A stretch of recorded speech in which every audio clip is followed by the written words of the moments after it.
बिस्मिल्लाहिर्रहमानिर्रहीम। अस्सलामु अलैकुम। आप देख रहे हैं QHSE होम यूट्यूब चैनल। मैं हूं अफजल हनीफ़।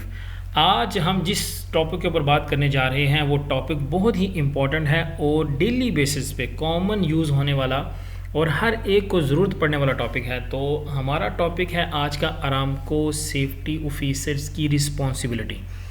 जो अरामको में सेफ्टी ऑफिसर्स काम करते हैं उनकी क्या रिस्पॉन्सिबिलिटीज़ है। अब यहाँ पे मैंने अरामको क्यों लिखा साथ में, क्योंकि आज सिर्फ मैं जो हमारे स्टैंडर्ड के अंदर लिखा हुआ है, जो अरामको के स्टैंडर्ड के अंदर जो रिस्पॉन्सिबिलिटीज़ लिखी हुई हैं सिर्फ उनके ऊपर बात करने जा रहा हूँ। जर्नल या ओवरऑल जो इसकी रिस्पॉन्सिबिलिटीज़ जो होती हैं उसके ऊपर बात नहीं करूँगा। तो नीचे मैंने मेंशन भी किया कि एज़ पर CSM। अब CSM क्या चीज़ है, अगर आप लोगों को CSM का नहीं पता कि CSM क्या चीज़ है तो इसकी वीडियोस की सीरीज़ जो है वो मैंने अटैच कर दी है डिस्क्रिप्शन में लिंक के साथ। तो आप उस लिंक के ऊपर क्लिक करें और जाके देखें कि CSM क्या चीज़ है। कंस्ट्रक्शन सेफ्टी मैनुअल है जिसमें हमको अरामको की तरफ से एक मैनुअल की शक्ल में स्टैंडर्ड मिलते हैं। तो स्टार्ट करते हैं कि रिस्पॉन्सिबिलिटीज़ क्या हैं एक सेफ्टी ऑफिसर्स की जो अरामको के स्टैंडर्ड के साथ काम कर रहे हैं, जो अरामको के कॉन्ट्रैक्ट के अंदर या अरामको के कॉन्ट्रैक्टर्स के साथ सब कॉन्ट्रैक्टर के साथ काम कर रहे हैं। तो सबसे पहले हम सिर्फ उसी बात को फोकस रखेंगे कि हम सिर्फ और सिर्फ अरामको के जो स्टैंडर्ड के अंदर CSM के अंदर रिस्पॉन्सिबिलिटीज़ लिखी हैं वो बात कर रहे हैं। जो स्टार्ट करते हैं, following are the responsibilities of safety officer: safety inspector, site safety engineer, safety adviser, safety representative or equivalent position as per CSM। एक तो आपने ये बात याद रखनी है कि ये जितनी डेजिग्नेशन लिखी गई है ना, ये अरामको के सामने, मतलब अरामको के स्टैंडर्ड के अंदर, अरामको की जॉब के अंदर ये सब एक लेवल के हैं, इन सब की एक ही डेजिग्नेशन है। ये सब एक सेफ्टी रिप्रेजेंटेटिव माने जाते हैं, चाहे वो इंजीनियर है, चाहे वो इंस्पेक्टर है, चाहे वो एडवाइज़र है, कोई भी है, उन सब की रिस्पॉन्सिबिलिटीज़ सेम है। तो सबसे पहले हम उनकी रिस्पॉन्सिबिलिटी स्टार्ट कहाँ से करेंगे? उनके खुद के रोल मॉडल होने से। सबसे पहले हमारी रिस्पॉन्सिबिलिटी क्या है? Field safety representative shall be role model for everyone. कि जो खुद, मतलब हमारा सेफ्टी रिप्रेजेंटेटिव जो साइड पे हमको रिप्रेजेंट कर रहा है, हमारे डिपार्टमेंट को रिप्रेजेंट कर रहा है, जो वर्कर्स की सेफ्टी का ख्याल रख रहा है, उसको खुद को एक मॉडल बनना है ताकि उसको देख कर दूसरे लोग ज़्यादा इंस्पायर हों, उसको देख कर दूसरे लोग ज़्यादा इंस्पिरेशन लेकर मोटिवेट हों और उसके बाद उसकी बातों को फॉलो करें। ये ना हो कि वो बातें कुछ और कर रहा हो और ख़ुद वो कुछ और कर रहा हो।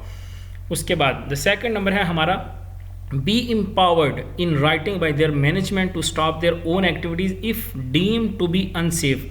कि ये बहुत बड़ी रिस्पॉन्सिबिलिटी है और ये इसके ऊपर डेली बेसिस के ऊपर जब एक सेफ्टी ऑफिसर या कोई भी रिप्रेजेंटेटिव जो है सेफ्टी का वो साइड पे ये रूल फॉलो करता है, ये रिस्पॉन्सिबिलिटी अदा करता है, तो बहुत से कॉन्फ्लिक्ट्स आते हैं कंस्ट्रक्शन के साथ, मैकेनिकल, सिविल और जितने भी ग्रुप जो एग्जीक्यूशन टीम लगी होती है उनके साथ, सिर्फ इसी बात के ऊपर कि वो अगर वो उसको कोई लगता है कि ये काम अनसेफ है या अनसेफ कंडीशन है तो वो उसको स्टॉप करता है, तो फिर वो बाद में कॉन्फ्लिक्ट का शिकार होता है। लेकिन ये मैनेजमेंट को चाहिए कि उसको रिटर्न में दे कि भाई तू स्टॉप कर सकता है, उसकी रीज़न होनी चाहिए और उसको रिजॉल्व करने के बाद उसको रेक्टिफिकेशन करके तो वो उसको स्टार्ट भी कराए, रीस्टार्ट भी कराए। The second number, third number, understand the all the Aramco standards including CSSP, HIP. Understand all the Aramco standard including CSSP, HIP.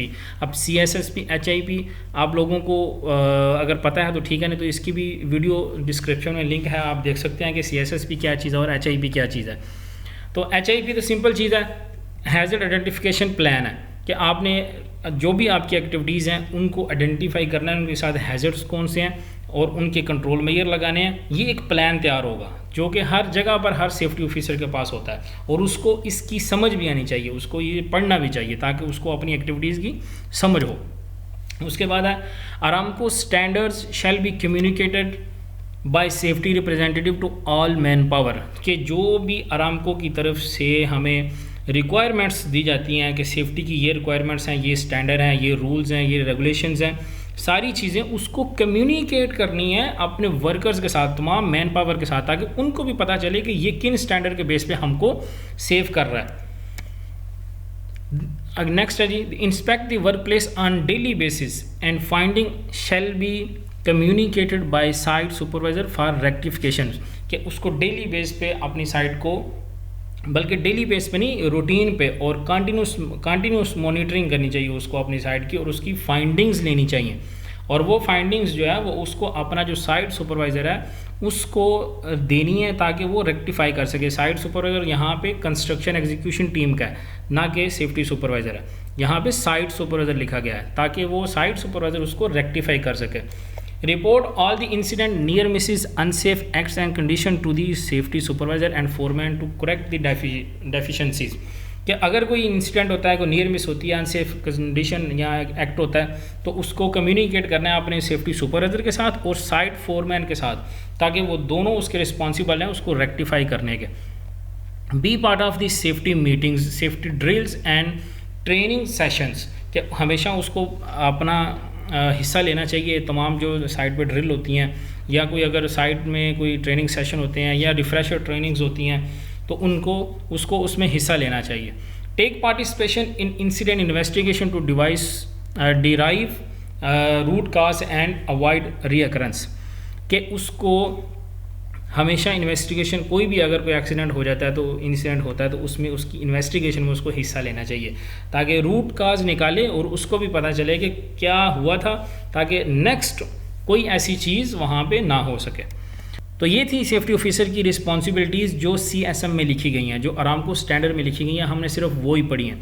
इसके बाद इसकी डिटेल्स की जो रिस्पॉन्सिबिलिटीज़ होती हैं, जो प्रैक्टिकली एक सेफ्टी ऑफिसर साइड पे करता है, उनकी वीडियो जल्दी अपलोड की जाएगी, आप वो भी आराम से देख सकते हैं।